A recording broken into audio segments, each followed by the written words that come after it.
अभी हम पढ़ेंगे ज्ञान बिंदु फिजिक्स चैप्टर नंबर 3 का ऑब्जेक्टिव क्वेश्चन। चलते हैं।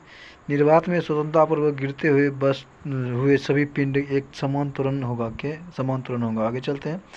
दो पिंडों के बीच गुरुत्वाकर्षण बल होता है उनके दूरी के वर्ग के व्युत्क्रमानुपाती। ठीक, आगे है। दो पिंड के बीच गुरुत्वाकर्षण बल निम्नलिखित में किस पर निर्भर नहीं करता है? उसके द्रव्यमान के गुणनफल पर। भाग है। गुरुत्वाकर्षण त्वरण की मान क्या होता है? पृथ्वी के अक्षांश पर निर्भर करता है। कहते हैं किस स्थान पर गुरुत्वाकर्षण मान सबसे महत्तम होता है? अंटार्कटिका के किसी स्थान पर। अब आगे कहता है यदि किसी अंतरिक्ष यान पृथ्वी के केंद्र से पृथ्वी की त्रिज्या दुगुनी दूरी पर हो तो उसका गुरुत्वाकर्षण त्वरण के दुगुना हो जाएगा। क्या हो जाएगा? यानी कि 9.19.6 मीटर स्क्वायर हो जाएगा। वही है, यदि कोई ग्रह किसी द्रव्यमान तथा पृथ्वी त्रिज्या दोनों पृथ्वी से आधी हो तो उस ग्रह की सतह पर गुरुत्वाकर्षण का मान क्या हो जाएगा? 9.6 मीटर पर सेकेंड स्क्वायर हो जाएगा। ठीक, अब आगे गुरुत्वीय त्वरण क्या हो जाएगा? ये होगा 9.8 मीटर पर सेकेंड। अब आगे है विराम से मुक्त रूप से आगे है यदि अंतरिक्ष 6 नंबर यदि अंतरिक्ष यान पृथ्वी केंद्र के पृथ्वी की त्रिज्या दुगुना कर दूरी पर हो तो उसका गुरुत्वीय त्वरण क्या हो जाएगा? तो 9.8 मीटर पर सेकेंड हो जाएगा।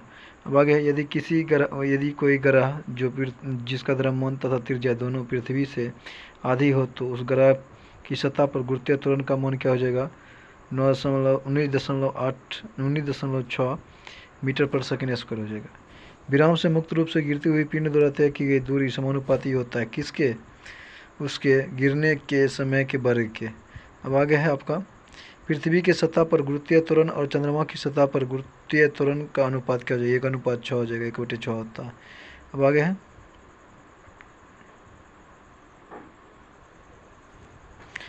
किसी वस्तु का भार जो होता है, किसी वस्तु का भार क्या हो जाएगा? उसकी जरूरत को दर्शाता है, उसके द्रव्यमान के बराबर होता है किंतु भिन्न मात्रा द्वारा दर्शाया जाता है। पृथ्वी द्वारा उस पर लगे गुरुत्वाकर्षण बल के बराबर होता है।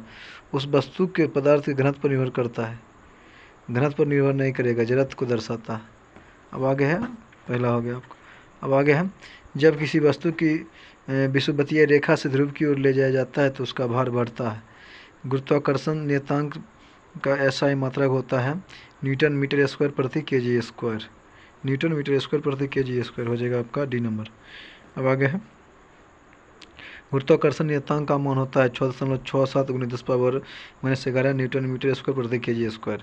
यदि पृथ्वी का द्रव्यमान m पृथ्वी पर रखी वस्तु का जो है द्रव्यमान m1 तो m2 उसके बीच दूरी r तो गुरुत्वाकर्षण नियतांक g हो तो बीच गुरुत्वाकर्षण f क्या हो जाएगा? f हो जाएगा f बराबर g इंटू m1 m2 बटे r स्क्वायर। आगे चलते हैं। चंद्रमा पर किसी वस्तु का भार पृथ्वी पर उसके भार का लगभग कितना गुना होता है? 1/6 गुना होता है। आगे चलते हैं। आगे है कि किसी वस्तु का भार कहाँ पर अधिकतम होता है? ध्रुवों पर। पृथ्वी के केंद्र पर गुरुत्वीय त्वरण का मान क्या हो जाएगा? केंद्र पर जो है आपका पृथ्वी के केंद्र पर जो है आपका क्या हो जाएगा? केंद्र यानी कि शून्य हो जाएगा, केंद्र पर शून्य हो जाएगा। आगे चलते हैं। यदि पृथ्वी का द्रव्यमान m पृथ्वी की त्रिज्या r गुरुत्वाजनित त्वरण g हो तो उसका भार w क्या हो जाएगा? w बराबर क्या हो जाएगा आपका? m/g हो जाएगा। चलिए आगे चलते हैं। mg जैसे होता है ना, F बराबर ma होता है। F बराबर ma निकाल लेते हैं तुरंत। F बराबर ma, F बराबर ma, W बराबर क्या हो जाएगा? mg। क्या हो जाएगा? mg। आपका हो जाएगा W बराबर mg। आगे चलते हैं। यदि ध्रुव पर गुरुत्वीय त्वरण का मान g/p तथा विषुवत वृत्त पर गुरुत्वीय त्वरण का मान ge हो तो निम्नलिखित कौन सा कथन सही है? Gp greater than g। Gp मतलब होता है पोल और ये तय गिरते त्वरण ई। अब आगे है, आगे गुरुत्वाकर्षण के नियतांक जी का मान क्या होता है, पृथ्वी पर सबसे अधिक होता है।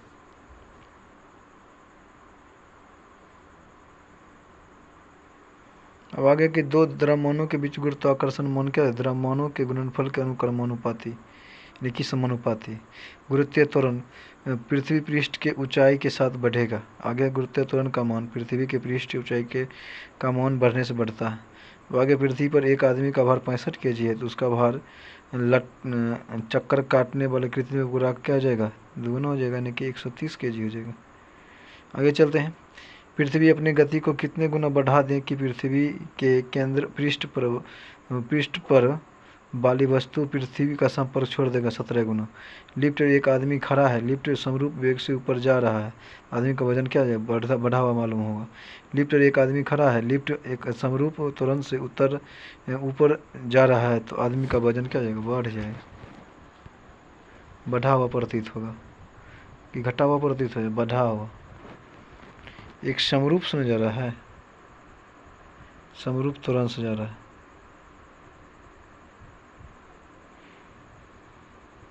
समरूप वेग से ऊपर जा रहा है, तब आदमी वजन बढ़ता हुआ प्रतीत होगा, जब तुरंत जा रहा है तो घटा हुआ प्रतीत होगा। अब आगे ग्रह चलता है गुरुत्वाकर्षण बल से, उपग्रह चलता है पृथ्वी के गुरुत्वाकर्षण बल के कारण। चलिए सही है। अब आगे है, यदि पृथ्वी पर वायुमंडल ना हो तो दिन की अवधि क्या हो जाएगी, बढ़ जाएगी। अगर पृथ्वी घूमना बंद कर दे तो इसका वजन क्या हो जाएगा, अपरिवर्तित रहेगा। अगर पृथ्वी के त्रिज्या आधी हो जाए, उसका द्रव्यमान नहीं बदले, तो दिन क्या हो जाएगा, 24 घंटा हो जाएगा। अब आगे है, लिफ्ट में मनुष्य का प्रत्यक्ष वजन वास्तविक वजन से कब जो है न कम कब रहता है, जब नीचे उतरता है, जब लिफ्ट समान गति से नीचे आ रही हो। अब आगे है, किसने न्यूटन के पूर्व ही बताया था कि सभी वस्तुओं में पृथ्वी की ओर गुरुत्वाकर्षण होती है, आर्यभट्ट। अब किसी वस्तु का भार उस समय न्यूनतम होता है जब उसे रखा जाता है विषुवत रेखा पर। चंद्रमा पर वायुमंडल नहीं है, क्योंकि यहाँ परमाणुओं का पलायन वेग उनके वर्ग माध्यम मूल वेग से कम होता है। आगे है, आगे कौन सा एक सही नहीं है, पृथ्वी की सतह पर समुद्र तल पर किसी भी पिंड का भार और द्रव्यमान समान होगा। आगे है, कक्षा में अंतरिक्ष यान में भारहीनता की अनुभूति का कारण क्या है, बाहरी गुरुत्वाकर्षण का अभाव। अब आगे चलते हैं,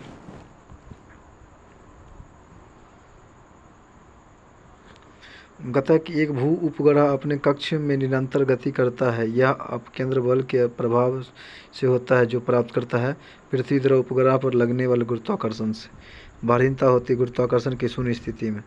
अब आगे, जब किसी वस्तु को पृथ्वी से चंद्रमा पर ले जाया जाता है तो उसका भार क्या होता है, भार में कोई परिवर्तन नहीं होता है, द्रव्यमान होता है। आगे, किसी पिंड का भार ध्रुव पर सर्वाधिक होता है। आगे, पृथ्वी का पलायन वेग 11.2 किलोमीटर पर सेकेंड। गुरुत्वाकर्षण के सार्वत्रिक नियम का प्रतिपादन न्यूटन ने किया था। भारहीनता की अवस्था में एक मोमबत्ती की ज्वाला का आकार क्या हो जाएगा, लंबाकार हो जाएगा कि गोलाकार हो जाएगा, लंबाकार हो जाएगा। अब आगे है, एक ऊंची इमारत के एक गेंद में 9.8 मीटर पर सेकेंड स्क्वायर के एक त्वरण समान त्वरण के साथ गिराया जाता है, तो 3 सेकेंड बाद उसका वेग क्या हो जाएगा, 3 गुना कर दीजिए तो 29.94 मीटर पर सेकेंड हो जाएगा।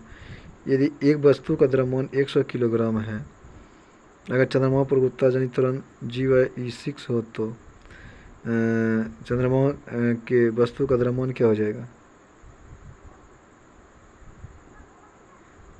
600 ग्राम हो जाएगा ना।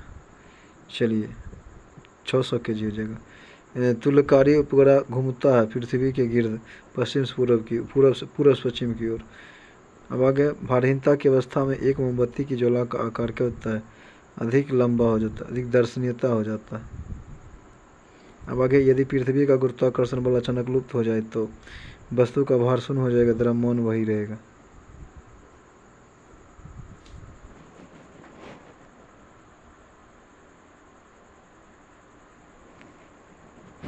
अब आगे है,